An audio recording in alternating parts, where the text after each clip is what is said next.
Hello student, welcome to my channel. Let's start next topic of unit 9th, which is degree of freedom. So let's start with the definition of degree of freedom.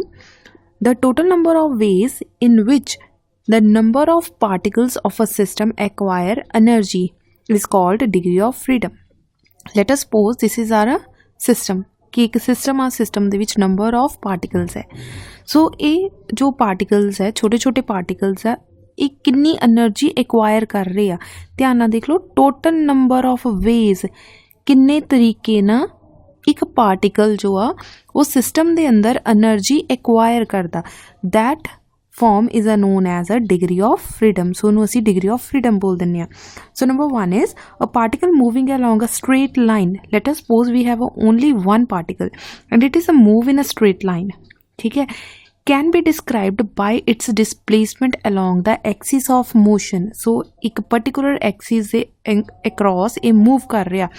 So ਇੱਕ ਹੀ direction ਆ, linear equation ਆ. It means there is only one degree of freedom. Next one, a particle moving in a plane. Let us suppose x axis and y axis ਦੇ ਅੰਦਰ ਜੋ particle ਇੱਥੇ move ਕਰ ਰਿਹਾ ਆ. ठीक है, जिदा तुसी 2 डिमेंशन या 3 डिमेंशन पढ़िया होया वही वाली चीज़. ठीक है, हुण की आ कि थोड़ा पार्टिकल आ जो प्लेन दे अंदर मूव कर रहा है. Then a particle moving in a plane can be described by its displacement along the 2 axis. हुण 2 एक्सिस यूज हो रही है. It means degree of freedom is 2. So it has 2 degree of freedom. Last one is similarly a particle moving in a space. So मान लो कि वो X axis Y axis and Z axis सारिया space नू cover कर रही है. At that time it acquires 3 degree of freedom. Done. So असी ये एग्जाम्पल्स लैके करते हैं. To find the degree of freedom असी किद्दां पता कर सकते हैं कि डिग्री ऑफ फ्रीडम कितनी होएगी. सब तो पहला देखो, the number of degree of freedom of a dynamic system can be obtained by the substituting the number of independent relations. So आपस में किन्ने रिलेशंस बना रहे for the total number of coordinates.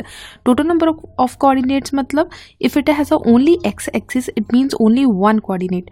If it has 2 axis X axis and Y axis it means 2 coordinates. अगर z axis भी होएगी तो it has 3 coordinates. Required to specify the position of a constituent particles of the system. If a system has a n particles, let us suppose साडे system दे विच n particles है इस तरीके ना. ठीक है, and the particle possess k independent relation between them. k मतलब वो किन्ने relation बनाएगा 1 2 3 up to so on. Then the number of degree of freedom, this is a formula जितों असी पता कर सकते हैं कि डिग्री ऑफ फ्रीडम कितना होएगा, which is f is equals to 3n minus k. Now where n is number of particles and a k is independent relations. So सब तो first number देखो, for monoatomic gas. Mono means only one. If we have only one atom, मान लो साडे system दे अंदर जो मैं इत्थे बनाए हुए नंबर ऑफ पार्टिकल्स, मान लो इत्थे जिहड़ा तुहाडा पार्टिकल आ ओनली 1 पार्टिकल है. ठीक है, इहदा मतलब n दी वैल्यू कितनी होगी 1. सो n दी वैल्यू होगी 1. सो किन्ने रिलेशन बनाएगा क्योंकि ये विच सिर्फ एक ही एटम आ. सो ये अपने आप दे नाल तां रिलेशन नहीं बनाएगा ना किसी होर दे नाल. इहदा मतलब k दी वैल्यू कितनी होएगी 0 क्योंकि किसी ना कोई रिलेशन नहीं बनाएगा. So k equals to 0. Now put this values in equation number 1. हुण फाइनली इक्वेशन पुट करके देखो, when we are put n equals to 1 क्योंकि साढ़े को सिर्फ एक ही एटम आ और कोई रिलेशन नहीं बना रहा means 0. So 3 1s are 3. So f का आंसर आ गया 3. ठीक है, it means degree of freedom for monoatomic atom is molecule is 3. Done. So next one is diatomic molecule. Dia का मतलब ही हुंदा आ 2. Let us suppose we have a system and a system has 2 atoms molecules. अगर 2 molecules है then वो आपस में रिलेशन बनाएंगे. ठीक है, इसका मतलब सिर्फ एक तरीके ना रिलेशन बना सकता वो आपस में बनाएंगे. सो नंबर ऑफ रिलेशन किन्ने आ 1 और इत्थे एटम साडे मॉलिक्यूल्स किन्ने सीगे 2. सो n दी वैल्यू किन्नी आ 2 और k दी वैल्यू किन्नी आ 1. सो साडा फॉर्मूला की सी f is equals to 3n minus k. So number of molecules are 2 and k किन्ने बार रिलेशन बना सकता ओनली 1 टाइम. सो 3 2 6 1 माइनस कीता एंड 5 ਇਹਦਾ ਮਤਲਬ ਡਿਗਰੀ ਆਫ ਫਰੀडम ਕਿੰਨਾ ਆ ਗਿਆ 5। Last one is try atomic gas molecules. Try atomic means system ਦੇ ਅੰਦਰ 3 ਐਟਮਸ 3 ਮੋਲੀਕਿਊਲਸ ਹੋਣਗੇ 1 2 3। ਸੋ ਕਿੰਨੇ ਰਿਲੇਸ਼ਨ ਬਣਾ ਸਕਦਾ ਆ 1 2।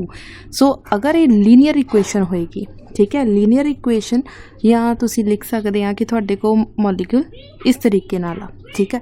ਸੋ ਕਿੰਨਾ ਰਿਲੇਸ਼ਨ ਬਣਾ ਰਿਹਾ 1 2। ਸੋ number of molecules are 3, relation कितने बन रहे हैं 2।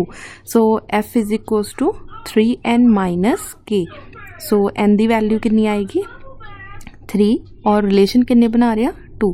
3 3 are 9 माइनस 2 इक्वल्स टू 7। ਇਹਦਾ ਮਤਲਬ ਡਿਗਰੀ ਆਫ ਫਰੀडम ਕਿੰਨਾ ਹੋਏਗਾ 7।